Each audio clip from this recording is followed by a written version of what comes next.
So let me start this by asking you, how many of you give public talks on a regular basis? Okay. And how many of you enjoy it? Okay. Anybody have anxiety about public speaking at all? Feel a little nervous about getting in front of people? And do you feel confident that you're good at it? Oh, good. We've got one confident man in the background. Great. Well, this talk is no mystery. We're going to talk about how to give a good talk. And I'm going to try to give you several clues and thoughts throughout the talk to help you do better when you're giving talks in public. One of the elements will be how to design good slides, and I think that this is a key component of keeping people focused, keeping them interested in your talk, and doing a good job. Preparation, I remember when I first had to give a talk for the American Academy of Ophthalmology, and I had no idea how to begin. Do I take the paper that I'd written and just sort of summarize it? How do I lay out the topics I want to discuss? How do I organize it so that people would actually pay attention? And then I'm going to give you some, what I feel are very important strategies for successful speaking. The first thing that I'm going to go through a little bit, Richard, and then we'll have questions. The first thing I'm going to discuss is laying out your talk. In many of the talks I've seen, people will start off like it's a mystery. You know, here I'm going to tell you a little bit about what I did, and aha, it's like the butler did it. At the very end, you realize, oh, it's that enzyme that solves the problem. It's not the other 30 you discussed throughout your talk. And the problem with that is it's not a mystery. The idea of a talk is to communicate knowledge and make it easier for people to remember what you've said. And in fact, if somebody leaves the talk having 3 or 4 messages that you succeeded in conveying to them, you've done more than most people. Think about the last 5 lectures you've heard, and think about how much you remember from any of them. And my guess is very little. Very, very, especially a week later or 2 weeks later, it's hard to remember anything from any of the talks. And if you can really give somebody a map to your final points and keep hammering them home, they'll remember. Engaging the audience, think about how I started this talk. I didn't say, hi, I'm Dave Friedman, it's so nice to meet you. I'm a professor here of ophthalmology, and I really appreciate your inviting me, and it's really great to be here. I want to thank the chairman, because all of that is useless. And that first few minutes are when you're actually going to get people to say, do I like this person? Do I want to hear what he has to say? Am I at all engaged with him? And that's a key opening step. So what does make a good talk? As I said a moment ago, focusing your message. Have a key deliverable. Don't distract people. Look at how sparse my slides are. I mean, it's ridiculously sparse, and they don't have to be this sparse. You can have a little more noise and color and beauty in your talks. But really, think about all the things that are going on right now in your brain. You're trying to listen to me, but you've got taxes maybe, or you've got a kid at home, or you're a little late for something, or what am I going to do for dinner tonight, or how is there going to be a lot of traffic later, the air conditioning's a little loud in the room. There are so many things going on that if you distract them further with your slide, you've lost the person.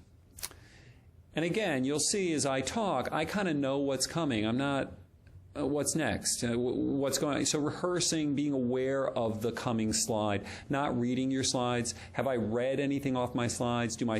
Are my slides readable? Could you read them? You couldn't. And that's why I'm always happy to give my talks to people, because you could never read my slides. So here's a beautiful slide. A good talk is focused, and it has this great picture. And I put it up here as an example of what not to do. What is the value added of this image? This image to you as an ophthalmic audience is obvious. You know that this is a picture of an eye. But for many, they might be thinking, well, what is that?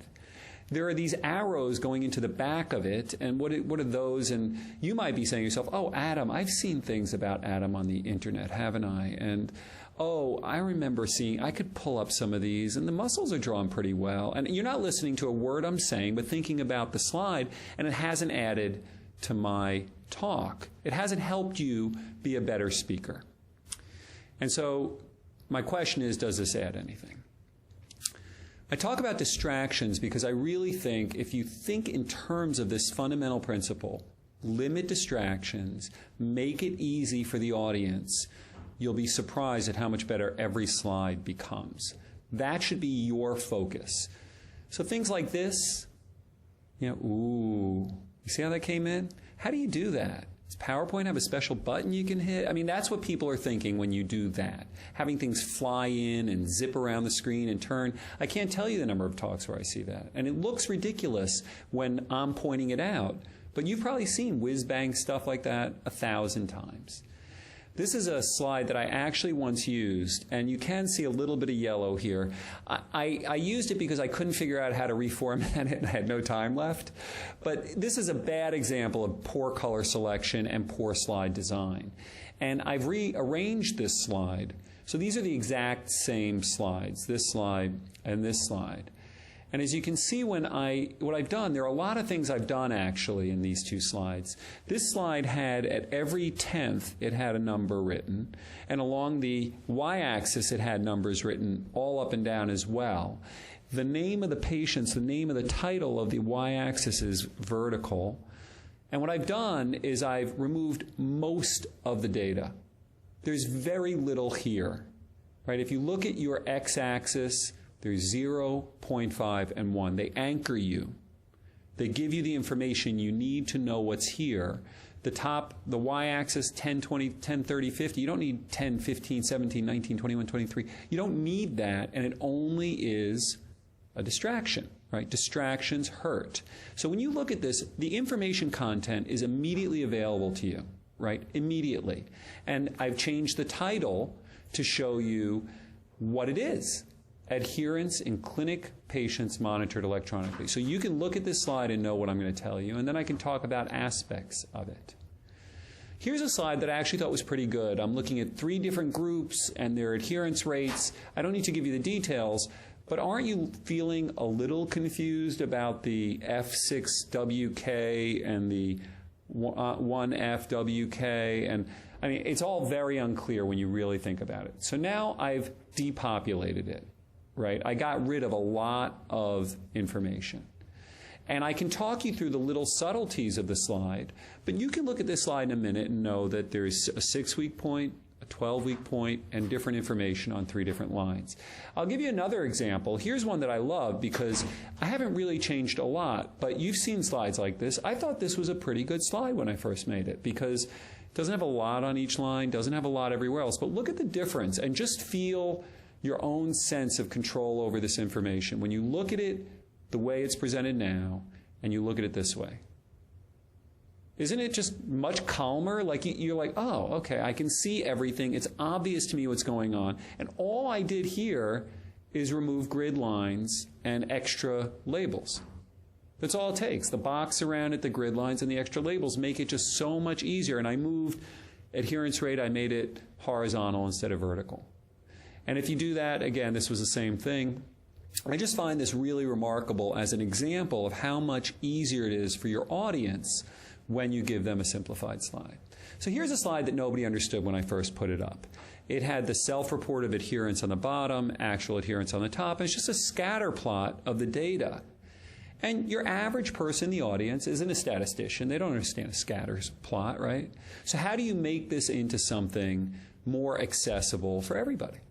Well, I just added a red line and said everybody should be, on this line if this were a good test. And then I added a red circle. And I said, and this person reports 100% adherence, but when we measured them, they had 10% adherence. And now everybody looking at this slide knows what it means. It's not rocket science. It's very clear. Nobody's on the line. Everybody's reporting high adherence, and very few of them are actually adhering at that level. And you can talk them through that, but it's very easy to pick it out and show it without a lot of words. I was very proud of this slide. I made this slide early on, maybe 8 years ago, and I thought it worked pretty well. It's giving you an idea of how screening performance is affected by prevalence of the disease. So in more prevalent diseases, you perform better if the specificity remains the same than if you have a less prevalent disease. And then I thought, it's not quite as good as it could be.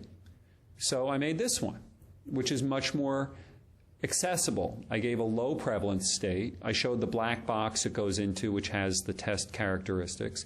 And then the red are the number of people who test positive, and the blue are those who don't. And then I showed, and I can talk people through this, but if you increase the prevalence, now you have far more who test positive, who are truly positive versus those who aren't. So you can give people a sense of how good the test becomes with higher prevalence, same characteristics. I just think that's better than the graph. And there are probably a lot more ways you can do this better by taking time and building slides. Now, I'm not saying you need to spend your entire life building slides, but for a key talk, spend a half hour and build a really good slide, because that's going to end up helping people understand your talk. So getting back to what's in a talk, as I said, you have to get the audience's attention. Think about somebody who annoys you. You go to a talk and the person's annoying. Are you going to listen? Are you going to start texting? So the minute somebody kind of irritates you or doesn't capture your attention, you're done. And look at what I'm doing right now. I'm looking at each of you. I'm rotating my gaze and making sure that I keep catching you so you're part of me and the talk, right? It's important. And you can't do it in a 1,000-person room, but you can pivot and look at this side of the audience and then pivot and look at the middle. And you don't go like a rotator. You just do it every 30 seconds or something, like a little bit of a shift. Pay attention to the microphone. You don't go like this, because that's not good either. But you can really keep the audience's attention. And that first moment, I really want to emphasize that. Try to use that moment well. Try to get their attention as you're walking, and that's your biggest moment, I think. People want to listen if they think what you're going to tell them has value to them. And so you have to get, and it may not be you're going to use this in clinical practice. It may be this is how science is done, and look at how exciting a finding we have. And therefore, to me, that would be interesting, and I'd be captivated. But try to get them engaged because they want to know what you're going to tell them. And the other piece is, as I said, don't hide what you're saying. Explain the methods. Explain how you did it, straight up, easy to understand, and then show them the conclusions. And even give them the conclusion. Here's what we found. Now I'm going to walk you through how we found that. And now I'm going to show you what we found again. Right? That's easy. How do you organize your talk? I always try to write down in a talk before I start what is the main message or main 2 or 3 messages I want to convey. And I try to limit myself to 2 or 3. I'll intersperse some as they come off my head, epidemiologic principles or something else that I think is really important for people. But in general, I have 1 or 2, maybe 3 main messages, and I focus on those, and I make sure my slides talk to those messages. I then have major points that support that message. I review the main message at some point throughout that, and then I close. And that's really the overview of this. And you guys can obviously download this talk or look at this talk and try to look at that again if you like. When I prepare a talk, and this is something I learned early on because I went up to Harry once and I said, here's my talk. I'm giving it at subspecialty day. It's a big audience. What do you think? And I prepared it. I talked to him about it. And he was like, have you given it to a general ophthalmologist? Have you tried showing it to a general ophthalmologist? Because the truth was, I hadn't thought about the audience at all. I was trying to prove that I was smart and capable and that I'd done good research and that I knew a lot, but I hadn't really spoken to the audience that was the main audience for my talk. So who are you giving this talk to? And I always ask that. Somebody invites me to give a lecture, who's going to be in the audience? Who am I speaking to? What's their level of knowledge? What do I need to give them so they can understand my talk? You have to write it down, your thoughts. Don't just start making slides. I've seen so many people just start putting together slides like, here's this, and they cut and paste the results from a magazine. I mean, did you see how much clearer it was when I created my tables than what you see when people put, or I hate the slides, the title of the article. Those slides, what do those mean? There was an article published. Great. Decide how you're going to demonstrate that this is important to the audience, that they really want to learn it, and then deliver the main message. That's really the way you're going to go through making your talk. There are certain tips about actually speaking. And if you think about distractions, if I talk quietly and you can barely hear me, you're going to focus on the room noise or your friend or somebody else. But if I'm loud, and I mean, think about Harry, who I think is a great speaker. He's loud. I'm fairly loud. But you don't want to be straining to hear. And believe it or not, a lot of people have hearing loss. And so they may not hear you, and there are people further back talking to the microphone. I'm actually shocked. I'd say about half the people at talks I go to do not enunciate and do not speak into the microphone. It's really, truly amazing. Don't speak during pauses. I've counted people's verbal tics. And I have to say, I don't think I've said a single during this talk. And I did used to say We all do. It's common speech. But what I do now when I'm hesitating or uncertain is I don't speak. I shut my mouth. And what that does is it makes you look smart instead of sounding crazy. It's really And then these verbal tics, listen to yourself and see if you have them. I have one friend who's a great speaker, but he always says, actually. Like every other sentence is actually. A lot of people say so. So is a very common. Just think about your own tics. Think about your body. I'm leaning into you. Right? I'm not falling down. I'm not lazy and tired and weak. I'm energetic. I'm leaning in. I'm giving you a sense that this is worth staying awake for, and I'm awake. You're an actor on a stage. I mean, you are. I'm on stage in front of you, and you're listening to me. That's acting to some degree. Look around the room, which I've already discussed and I think is very important. And again, the microphone, you can't forget the microphone. It can kill your talk. Do not speak when pausing. Just be quiet. Shift back and forth. I can't tell you, what's the key thing you don't want to have? Distractions. You're wobbling, you're moving around, people are just watching you wobble, they're waiting for you to fall, they don't know what you're doing. Don't do it. Stand still. And don't go over time because it's rude. It's just rude. People who run meetings expect you to be on time. Don't make 35 slides if you can't get through 35 slides. And you're going to get all these little tips, a slide a minute, yada, yada. I have a lot of slides. They're often visual. I speak very quickly through them. I don't rush, but I speak through them. And it's not the number of slides, it's the nature of the slides. So some other recommendations I'm going to give. Practice makes perfect. I practice every new talk with multiple audiences. I'll give it to a medical student, I'll give it to a resident, I'll give it to a colleague. It helps me know that it's understandable at the different levels and still interesting to them. Anticipate what you're going to be asked. The worst feeling I've had publicly was being asked a question that I had no answer to. You feel bad. Public speaking matters. Have a key take-home message. Imagine you're in the audience listening to your talk. Would you want to hear it? How would it make you feel to be there, listening to you give that talk? And think about minimizing distractions. I do want to say a quick word about posters. Posters really are different. It's a big room with a small poster. Most people spend their time in the poster alley ignoring every poster except one that catches their eye. So you have to think, how am I going to make my poster interesting enough that across the room somebody might actually want to stop? You have to have some more detail like graphs and things, but be very simple so it can be seen and understood. And have a 3-minute summary planned for when you're at a poster session.